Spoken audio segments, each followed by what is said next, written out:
नमस्कार दोस्तों। 100 शब्द प्रति मिनट की गति से संपादक की डिक्टेशन स्टार्ट। बौद्ध धर्म ऐसे नियमों का संग्रह है जो हमें यथार्थ के सही स्वरूप को पहचान कर अपनी संपूर्ण मानवीय क्षमताओं को विकसित करने में सहायता करता है। बौद्ध दर्शन में परस्पर निर्भरता, सापेक्षता और कारण कार्य संबंध जैसे विषयों के बारे में चर्चा की जाती है। इसमें समुच्चय सिद्धांत और तर्क वितर्क पर आधारित तर्कशास्त्र की एक विस्तृत व्यवस्था है जो हमें अपने चित्त की दोषपूर्ण कल्पनाओं को समझने में सहायता करती है। बौद्ध नीति शास्त्र स्वयं अपने लिए और दूसरों के लिए हितकारी और हानिकारक बातों के बीच भेद करने की योग्यता पर आधारित है। बौद्ध धर्म मूलतः अनिश्वरवादी और अनात्मवादी है, अर्थात इसमें ईश्वर और आत्मा की सत्ता को स्वीकार नहीं किया गया है, लेकिन पुनर्जन्म को मान्यता दी गई है। बुद्ध ने सांसारिक दुखों के संबंध में 4 आर्य सत्यों का उपदेश दिया और मध्यम मार्ग बताकर रास्ते दिखाए। आज विश्व में हिंसा और सामाजिक भेदभाव बढ़ रहा है। मनुष्य विचारों से हिंसात्मक होता जा रहा है। आतंकवाद या फिर दो देशों के बीच युद्ध जैसे हालात हैं। ऐसी विकट परिस्थिति में बौद्ध दर्शन कहीं ज़्यादा प्रासंगिक हो जाता है। व्यक्ति के विनाशकारी विचारों को बदलना और उन पर नियंत्रण रखना बहुत जरूरी है। लगभग 2500 साल पहले बुद्ध ने मानवीय प्रवृत्तियों का विश्लेषण करते हुए कहा था कि मनुष्य का मन ही सारे कर्मों का नियंता है। इसलिए मानव की गलत प्रवृत्तियों को नियंत्रित करने के लिए उसके मन में सद्विचारों का प्रवाह कर उसे सद्मार्ग पर ले जाना जरूरी है। उन्होंने यह सद्मार्ग बौद्ध धर्म के रूप में दिया था। अतः आज मानव मात्र की कुप्रवृत्तियों जैसे हिंसा, शत्रुता, द्वेष, लोभ आदि से मुक्ति पाने के लिए बौद्ध दर्शन को समझने की जरूरत है। महात्मा बुद्ध ने अपने धर्म में सामाजिक, आर्थिक, बौद्धिक और राजनीतिक स्वतंत्रता व समानता की शिक्षा दी है।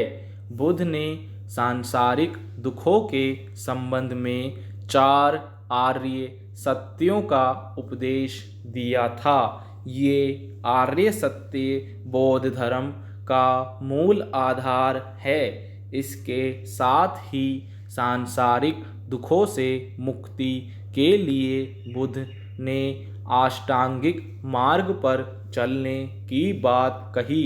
अष्टांगिक मार्ग के साधन है सम्यक दृष्टि, सम्यक संकल्प, सम्यक वाक, सम्यक कर्मांत, सम्यक आजीव, सम्यक व्यायाम, सम्यक स्मृति और सम्यक समाधि। मध्यम मार्ग का उपदेश देते हुए बुद्ध ने कहा कि मनुष्य को सभी प्रकार के आकर्षण और कायाक्लेश से बचना चाहिए, अर्थात ना तो अत्यधिक इच्छाएं करनी चाहिए, ना ही अत्यधिक तप दमन करना चाहिए, बल्कि इनके बीच का मार्ग अपनाकर दुख निरोध का प्रयास करना चाहिए। सम्यक का अर्थ दो अतियों के बीच मध्यम स्थिति है। दोनों तरह की अति बुरी है, बीच का रास्ता ही ठीक है। बुद्ध का कहना है, जो व्यक्ति अपनी जीवन परिदृष्टि ठीक रखेगा, जो सही संकल्प या इरादा रखेगा, जिसकी वाणी अच्छी होगी, कर्म अच्छे होंगे, जिन्होंने जीविका के लिए बेहतर अर्थात भ्रष्टाचार मुक्त दिन में कई दफ़ा भोजन, आभूषण या कीमती चीज़ें धारण करना, स्वर्ण रजत छूना, संगीत और गद्देदार बिस्तर तक की मनाही है।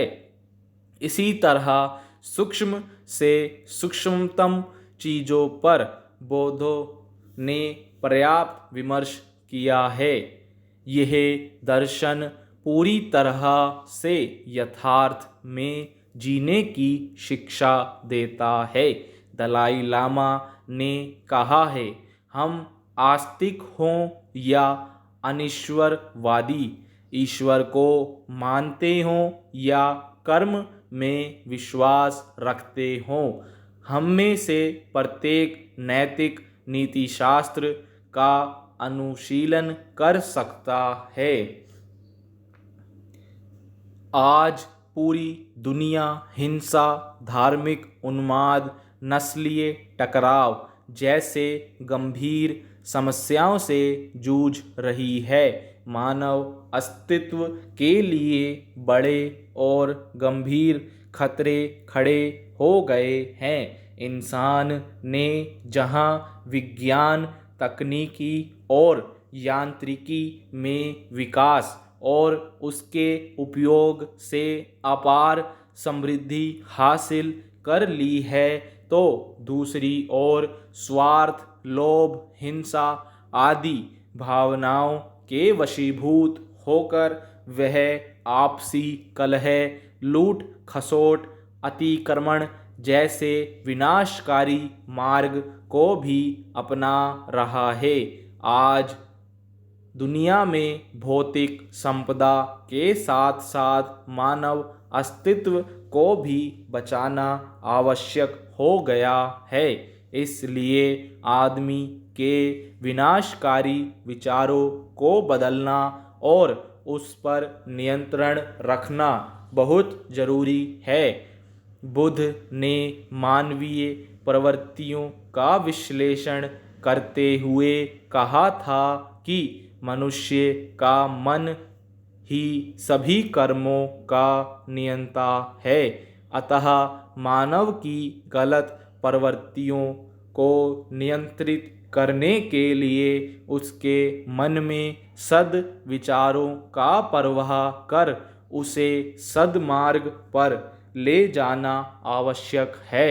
उन्होंने यह सद्मार्ग बौद्ध धम्म के रूप में दिया था। आपसी शत्रुता के बारे में बुद्ध ने कहा था कि बैर से बैर शांत नहीं होता। यह सूत्र हमेशा से सार्थक रहा है।